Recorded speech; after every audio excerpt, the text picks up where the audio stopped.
Olá, seja bem-vindo ao programa Traduzindo o Direito, um momento informativo para aqueles que se interessam sobre questões jurídicas do dia a dia. Eu sou o Lai, seu apresentador de hoje, e junto comigo está o Vini. Tudo bem, Vini? Olá, eu sou o Vini. No episódio de hoje, vamos desvendar todos os aspectos do benefício de proteção continuada da Lei Orgânica de Assistência Social, mais conhecido como benefício LOAS. Para nos ajudar neste tema, temos conosco novamente a nossa convidada incrível Manuela Amaral, uma renomada especialista em direito previdenciário. Manuela, é um prazer tê-la conosco mais uma vez. Oi, pessoal. Oi, obrigada de novamente, Lai, Vini, exagerado, mas obrigada, aceito os exageros, os floreios. Hoje a gente vai falar sobre o benefício de prestação continuada, que também é conhecido como LOAS. E o que é esse benefício de prestação continuada? Para quem ele é destinado? Quem ele abrange? Quais são os valores? Tudo isso a gente vai tentar entender um pouquinho hoje, desvendar isso hoje. Então, primeiro é importante já de cara falar que ele é um dos direitos da pessoa de baixa renda. E ele é conhecido por LOAS porque ele é garantido pela Lei Orgânica de Assistência Social. Ele não é um benefício previdenciário, apesar de ser operado e pago pelo INSS. Então, muitas vezes ele é confundido popularmente como aposentadoria. Por quê? Existe um mito de que, fiz 65 anos, vou aposentar, só ir no INSS. Mas esse benefício, ele não é destinado para todas as pessoas. Porque, como eu já destaquei, ele é destinado às pessoas de baixa renda que comprovem uma condição de vulnerabilidade social. Ele decorre de uma questão constitucional da seguridade, segurança do idoso e tudo mais, correto? Correto. A Seguridade Social, né, ela vai abranger a assistência, a previdência e a saúde.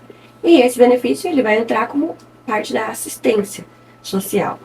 E qual que é o valor desse benefício? É um valor fixado em um salário mínimo, e ele, diferente dos benefícios previdenciários, ele não dá direito ao 13º, porque ele não é decorrente de um exercício de atividade. Não é uma aposentadoria. Não é uma aposentadoria, por mais que se assemelha e seja confundido facilmente, porque quando você recebe uma aposentadoria de um salário mínimo e um LOAS de um salário mínimo, qual seria a grande diferença?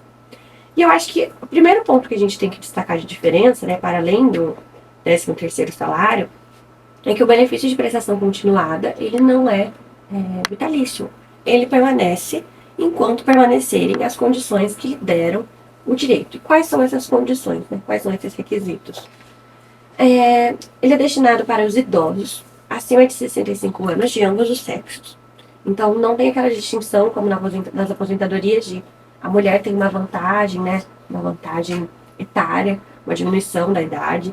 Então, ele é igual para todos os sexos, 65 anos para os idosos e para pessoas com deficiência de qualquer idade.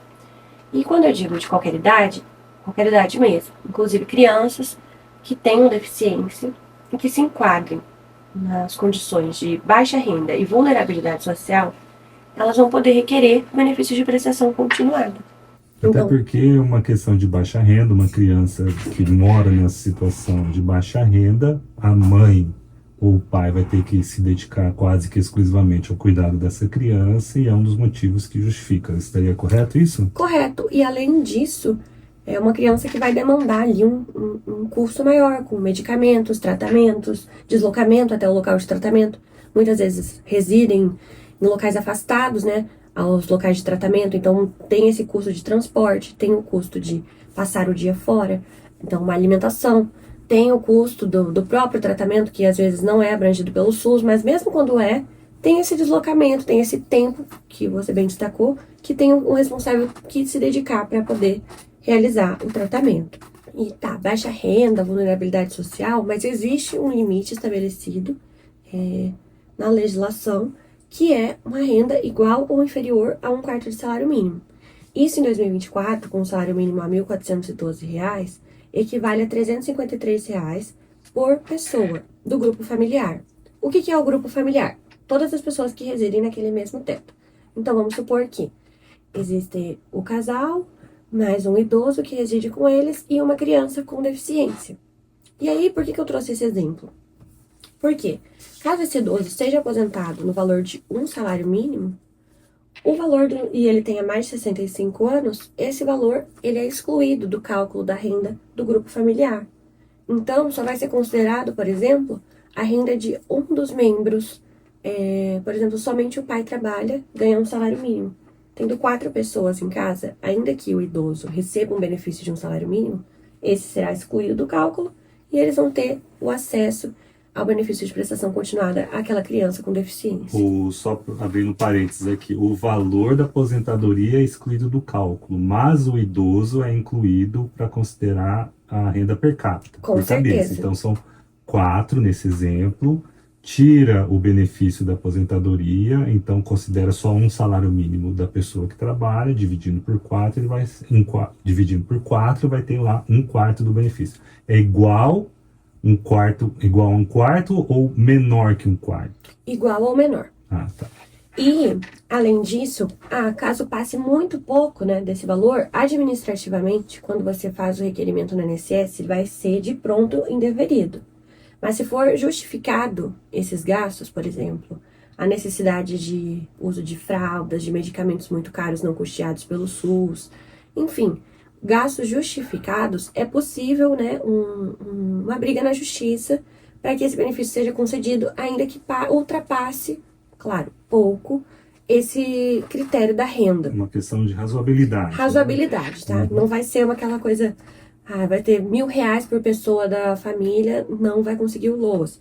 Muitas vezes, chegam casos de pessoas mais abastadas e falam, nossa, mas meu filho tem autismo e eu verifiquei, né, vi notícias de que seria possível o direito. Sim, crianças com autismo que tenham impedimentos a longo prazo, porque não basta só o diagnóstico para fins de deficiência, para recebimento de LOAS, é necessário comprovar mais do que um diagnóstico, um impedimento de longo prazo para aquela pessoa. O que significa isso? Dificuldades para se inserir socialmente, se inserir no trabalho, dificuldades de autogestão, né, autolimpeza, de alimentação, de autocuidado, de higiene, enfim. Então é mais do que um CID, né, que o médico coloca no atestado. É necessário comprovar esse impedimento. E como é feito? Através de um laudo, né? Um laudo médico que informa essa deficiência, esse impedimento.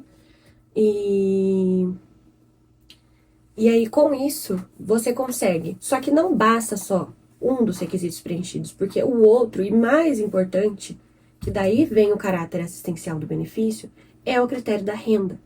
E aí, muitas pessoas acabam desconsiderando esse critério e achando que apenas a deficiência, que pode ser muito grave e entendo que muitas vezes as pessoas também não são abastadas, mas elas também não se enquadram em baixa renda. Elas não serão abrangidas pelo benefício de prestação continuada. Então, ficando nesse meio termo. Bom, e aqui a gente já falou sobre o LOAS, que é um benefício assistencial, não é uma aposentadoria, os requisitos da vulnerabilidade e da baixa renda, passando também o que é considerado baixa renda dentro da Previdência Social e as hipóteses que tem ali para sair dessa regra padrão, né, em casos excepcionais. E uma dúvida muito frequente que eu vejo o pessoal perguntando é sobre contribuição. Às vezes a pessoa pergunta, olha, eu nunca paguei Previdência, eu vou ter direito a algum benefício para o LOAS? Como é que funciona a questão das contribuições, essa questão de qualidade de segurado? Novamente, por não ser um benefício previdenciário, não vai requerer nenhum dos requisitos que normalmente se requer para a concessão de aposentadorias e auxílios do INSS. Então, mesmo que a pessoa nunca tenha trabalhado, nunca tenha exercido nenhuma atividade, ela pode ter direito ao LOAS se ela tiver mais de 65 anos. E o idoso, ele não tem que comprovar deficiência, ele apenas tem que comprovar a condição de vulnerabilidade. Então, os documentos para requerimento de um benefício de prestação continuada para um idoso são basicamente o CPF, documento de identidade com foto, mas o CPF ele é muito importante. E aí precisa fazer o cadastro único, que geralmente é feito nos CRAS, né, de assistência social dos bairros. Então você precisa estar com esse cadastro único atualizado, no máximo 2 anos, para fazer o pedido. E que, como lá, muitos idosos têm um CAD único, um cadastro único zerado, porque não tem renda mesmo nenhuma. Eles sobrevivem de doações, de auxílio de familiares, de vizinhos, de igrejas, associações. Então, por mais que ele tenha onde morar, o que comer, são condições muito precárias e aí ele vai ser abrangido pelo BPC.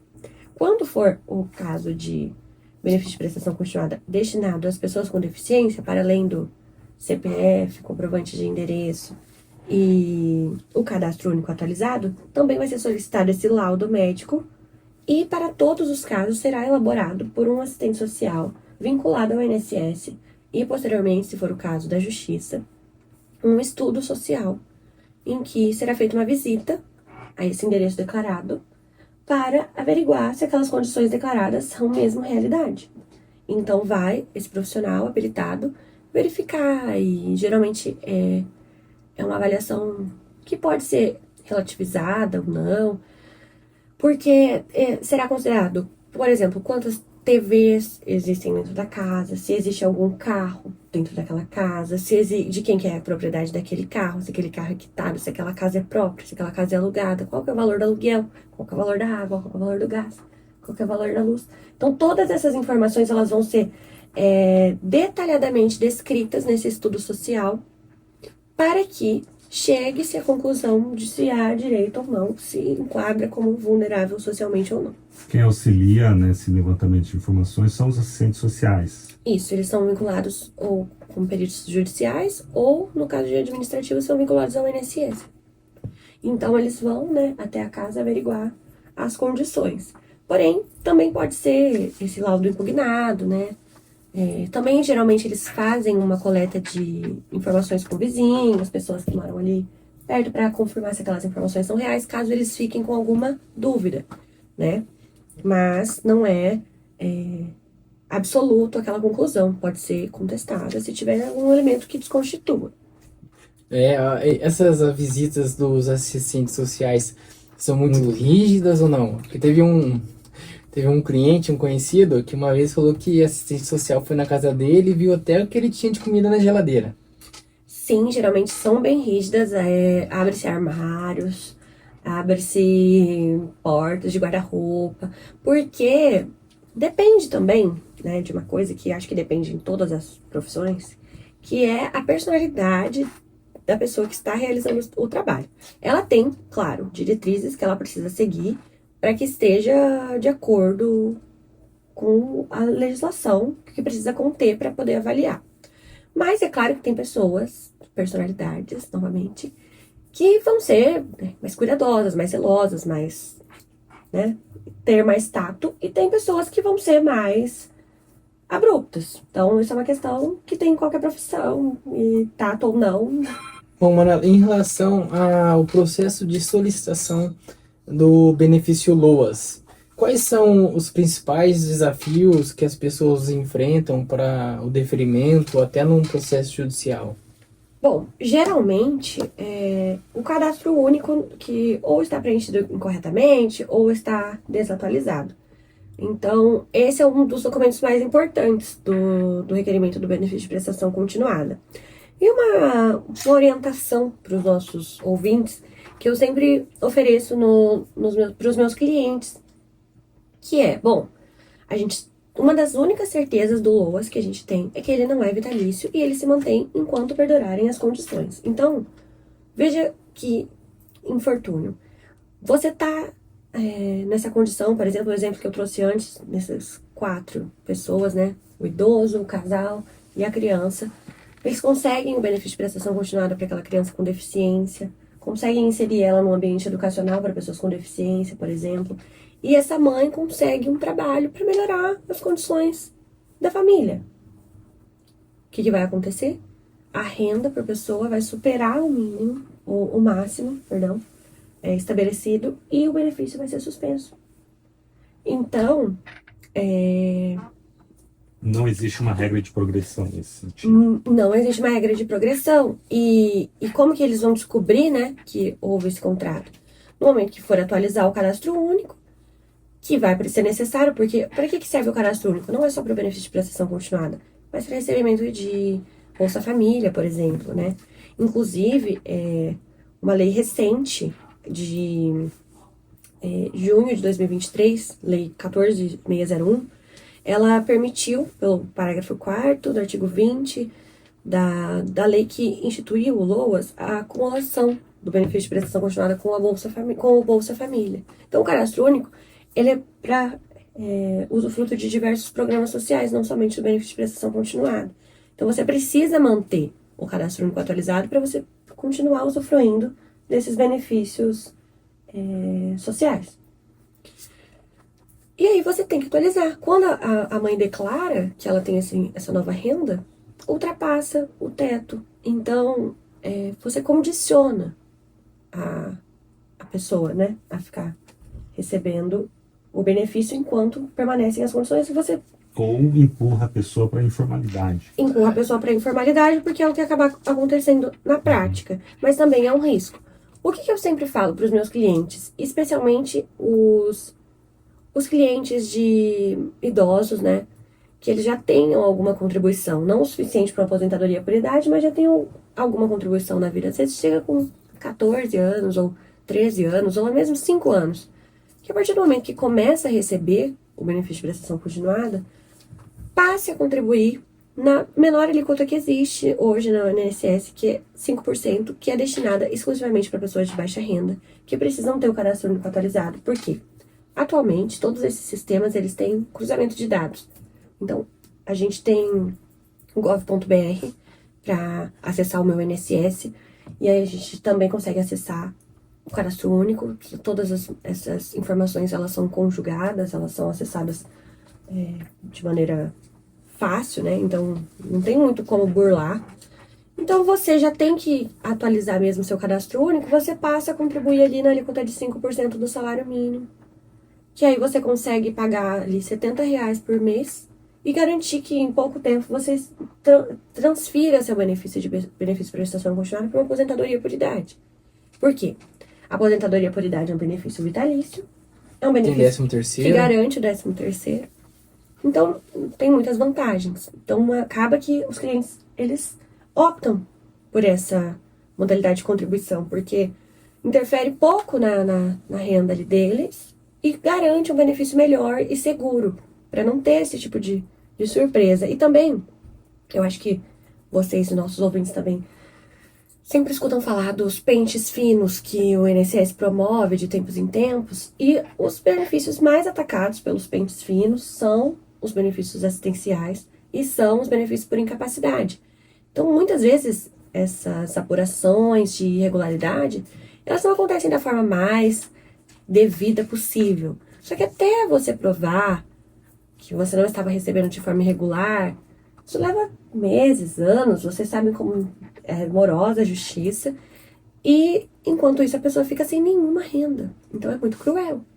Então é sempre importante a gente tentar não cair nessas possibilidades de nem é fraude, mas possibilidades de alegação de fraude que pode acontecer por parte do INSS. E Manuela, durante o período da pandemia, como é que ficou a questão do benefício assistencial? Tanto para você solicitar o benefício e estatísticas, se aumentou o índice de deferimento, até o atendimento do INSS acho que ficou um pouco prejudicado nesse período, né? Sim, bom, o atendimento desde a pandemia, antes da pandemia ele já estava... O meu INSS, ele já existia, mas ele foi realmente firmado e permanece forte. E agora, para você conseguir um atendimento numa agência, boa sorte. É muito difícil. Você consegue... Eu era da época que era lá, estagiário, ia lá e... Eu também. Sentava, esperava horas. Sim, tinha... Na minha época, inclusive, até um esquema de senhas. Chegavam as pessoas bem cedo e você... para poder conseguir, né, a senha, porque acabava antes das 7 da manhã. Mas enfim, hoje é prioritariamente tudo resolvido online. Quando você precisa de uma senha, aí você consegue o atendimento presencial ou em momentos de perícia médica administrativa, né? Mas em relação aos pedidos de benefício de prestação continuada, realmente aumentou muito, porque a vulnerabilidade social aumentou bastante, né, desde a pandemia. não chegou a se estabilizar ainda. Então, consequentemente, existem mais casos e também eu acredito que mais informação. Especialmente no caso de crianças e adultos também, mas que não são idosos, né? Que possuam deficiências e que tenham essa condição de vulnerabilidade social, que hoje têm acesso à informação de que possam ter direito a esse benefício de prestação continuada. Então, acho que é uma soma, Vini, tanto de proliferação de informação, como de acesso também, porque às vezes você morava numa cidade que você não tinha INSS, aí você tinha que esperar alguém levar você, às vezes era a prefeitura, o que fosse, mas era muito mais complicado você ir até uma agência do que você acessar de um celular o aplicativo do Meu INSS. Que isso realmente é uma faca de dois gumes, porque ao mesmo tempo que levou para todos os celulares, a gente sabe que a maioria Das pessoas de baixa renda não vão ter um celular ou acesso à internet, até porque acho que 1/4 da população brasileira não. É só 1/4 da população brasileira que tem acesso à internet.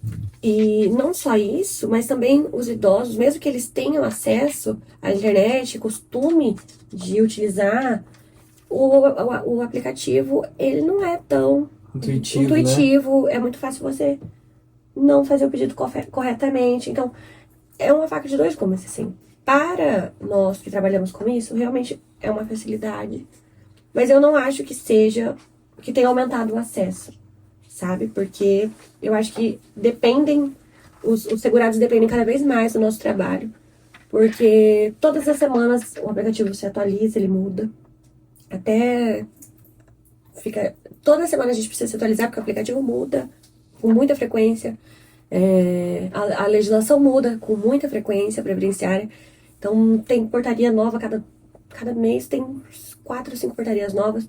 Então é muito difícil para o segurado ter toda essa informação. Então, por mais que a informação exista, ela é de difícil acesso. E por mais que o site e o aplicativo existam, ele é de difícil acesso. Então, eu acredito que cada vez mais os segurados dependem do nosso trabalho para conseguir os benefícios e para conseguir os benefícios da melhor forma possível. Especialmente em casos, né, de crianças, de deficiência que é necessário comprovar, porque existe também uma cultura de indeferimento. Então, se não estiver devidamente instruído, devidamente esclarecido, por mais que o fato seja real, pode ser indeferido.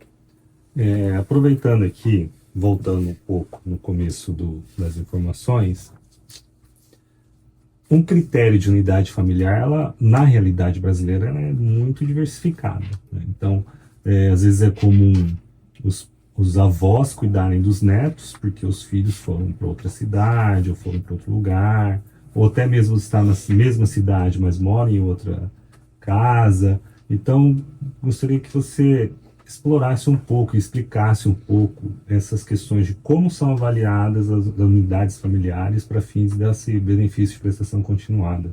Certo. Então, para o responsável que não são os pais, ele vai ser, né, ele vai depender de um documento que demonstre a guarda ou a tutela sobre aquela criança ou aquele menor dependente. No caso de levar responsável na escola, coisas, né, que é ele que conversa, ou ela, a avó, que conversa com... Não só para a escola, mas se for requerer o benefício, sim, precisa desse documento que mostre a guarda ou a tutela sobre aquela criança. Mas mesmo uma tutela informal, uma guarda informal. Sim, sim. E aí, o grupo familiar, não existe um preconceito, vamos dizer assim, sobre como ele é composto, desde que ele seja regularmente, legalmente instruído. Então, mesmo que for o avô, a avó requerendo para o neto, ou um tio ou uma tia requerendo para um sobrinho que esteja ali sob seus cuidados, sob sua guarda, sob sua tutela, vai ter acesso a esse benefício.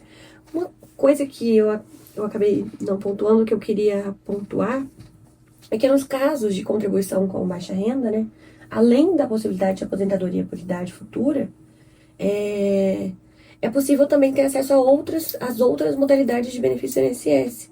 Então, quando você está em gozo de benefício por prestação continuada, vamos supor que 30 anos de idade, você tenha deficiência e contribui ali com baixa renda, você pode ter acesso a um salário maternidade, você pode ter acesso a um auxílio doença, você pode ter acesso a aposentadoria por invalidez, você pode deixar pensão por morte, porque a gente falou no último episódio muito sobre pensão por morte. E o benefício de prestação continuada, ele não insere como requisito para a pensão o por beneficiário morte, como segurado do INSS. Então, ele não vai ter o requisito principal da concessão de pensão por morte, que é a qualidade de segurado. Então, quem recebe o benefício de prestação continuada, quando falece, não deixa a pensão aos dependentes. Ele é pessoal, né? Seria um benefício pessoal. Ele é pessoal, intransferível.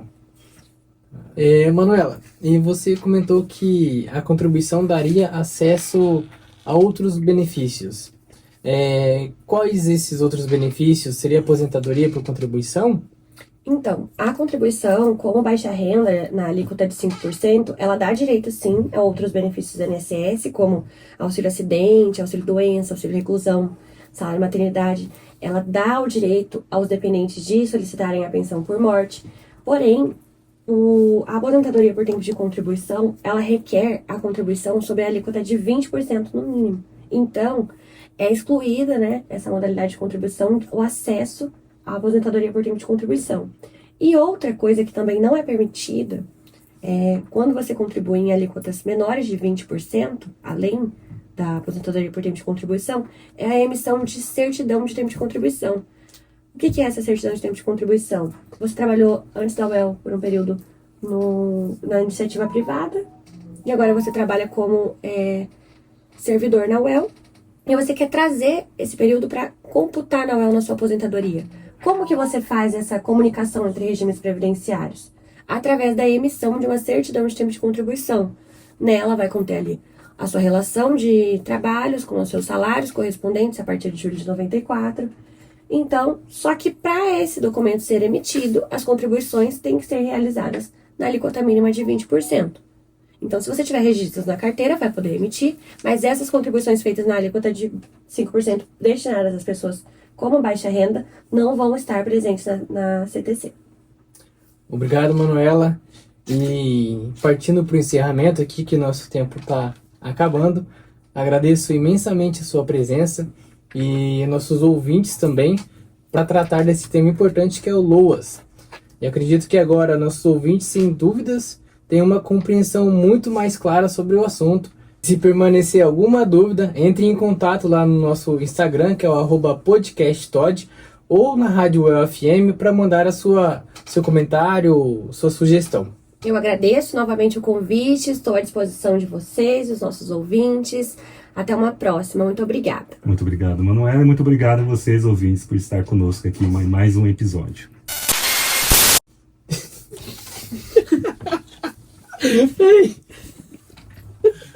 Peraí. Agora vai. Respira.